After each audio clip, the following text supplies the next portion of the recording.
बिस्मिल्लाहिर्रहमानिर्रहीम अस्सलाम वालेकुम। हेलो जी, आयानो welcome back to my channel Arooj yums food secrets. जी, कैसी है मेरी यूट्यूब फैमिली?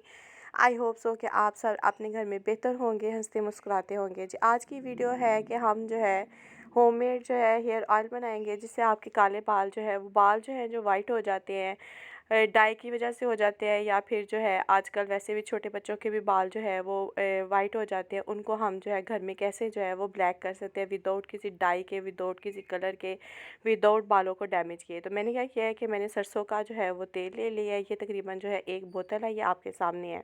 अब इसको मैंने जो है वो बिल्कुल हल्की आंच पे इसको हमने गर्म करना है। ये मेरे पास एक फ़ालतू पैन पड़ा हुआ था, इसमें ये मैंने यूज़ कर लिया। इसमें मैंने ऑयल डाल दिया है, हल्का सा गर्म हो गया तो इसमें हमने जो है वो 2 टेबलस्पून जो है वो मैंने मेहंदी ऐड कर लिया। मेहंदी जो है ये आप खुली मेहंदी है, ये कोई डब्बे या किसी भी पैकेट की ये मेहंदी नहीं है। ये खुली बाज़ार से आम जो है ना वो नॉर्मल जो मेहंदी होती है वो मैंने डाली है। इसको हर्बल मेहंदी भी कहते हैं, और जो खुली मेहंदी है उसको भी कहते हैं, वो भी कहते हैं।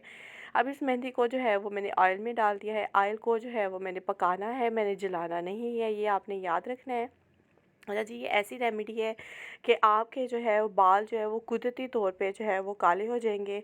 जो वाइट बाल हैं जो निकलते हैं एज की वजह से भी होता है, और आजकल तो छोटे छोटे बच्चों के बाल जो है वो वाइट हैं। तो जो है ये रेमेडी उन लोगों के लिए है, और आप इसको ज़रूर यूज़ कीजिएगा। ये बहुत ही अच्छी होममेड रेमेडी है, इसमें कोई हार्मफुल जो है वो इंग्रेडिएंट्स नहीं है। मैंने ऑयल लिया है, देसी तेल लिया है। अब इसमें मैंने जो है दो टेबलस्पून जो है वो मैंने मेहंदी ऐड कर दी है। और यहाँ पे मैंने जो है वो 1 टेबलस्पून जो है आंवला आंवला जो होता है उसका जो है वो मैंने पाउडर ले लिया। आंवले का मैंने पाउडर ले लिया है। अच्छा जी, आप यहाँ पे आंवले और रेठे दोनों का भी पाउडर ले सकते हैं, लेकिन यहाँ पे मैंने आंवले का पाउडर लिया। और यहाँ में आपको मैंने वाइट चम्मच इस तरह से लिया ताकि मैं आपको दिखा सकूँ कि मैंने जो है वो ऑयल को पकाया है, इसको मैंने जलाया नहीं है। बस ये 3 इंग्रेडिएंट्स हैं, बल्कि एक चौथा भी है, वो भी आप दीजिए। ये कसूरी मेथी है, इसको भी आपने जो है वो 1 टीस्पून जो है वो मैंने ऐड कर दिया। इसको पीसने की ज़रूरत नहीं है, ये इसका इफ़ेक्ट जो है वो इसके अंदर। अगर आपके पास मोटी कसूरी मेथी है तो आप उसको ग्राइंडर से पीस लीजिएगा। मेरे पास बारीक थी तो मैंने जो है वो 1 टीस्पून जो है वो मैंने कसूरी मेथी ऐड कर दिया है। जी, 4 इंग्रेडिएंट्स है सिर्फ। एक सरसों का तेल है, मेहंदी है, और आंवले का पाउडर है, और साथ जो है वो मैंने ऐड की है कसूरी मेथी। अब इसको ऐड करने के बाद तकरीबन जो है वो 5 से 6 मिनट जो है वो मैं इसको पकाऊंगी। इस ऑयल में जो है वो कसूरी मेथी की खुशबू आना शुरू हो जाएगी।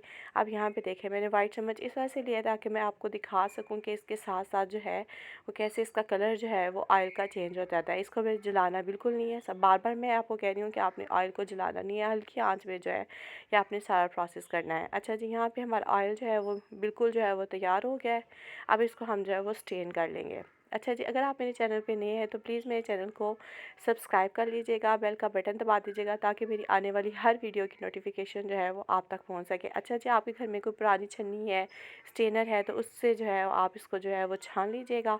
और जितना भी जो मोटी मोटी जो चीज़ें हैं, जैसे मेथी हो गया और जो पाउडर का जो थोड़ा सा रह गया उसको आप निकाल लीजिएगा। और इसको ठंडा होने के बाद जो है वो आप कोई रुई ले ले या फिर जो है वो टिश्यू पेपर ले ले, उससे जो है वो आपने बालों की जड़ों में लगाना है। यानी कि बालों को ऊपर ऊपर से नहीं लगाना जिस तरह आप ऑयल लगाते हैं, बालों की जड़ों के अंदर जो है आप विदिन 7 डेज़ आप इसको आप यूज़ कर लेंगे तो आपके बाल जो है वो बिल्कुल जो है वो ब्लैक हो जाएंगे। आप इस रेसिपी को ज़रूर ट्राई कीजिएगा, और अगर आपको अच्छी लगी हो तो मेरे चैनल को सब्सक्राइब कर दीजिएगा। यहाँ मैं आपको बता रही हूँ कि टिश्यू पेपर की मदद से या फिर जो है कॉटन की मदद से आपने बालों की जड़ों में इसको जो है लगाना है। आप चलें जी, अपना ख्याल रखिएगा। अल्लाह हाफिज़।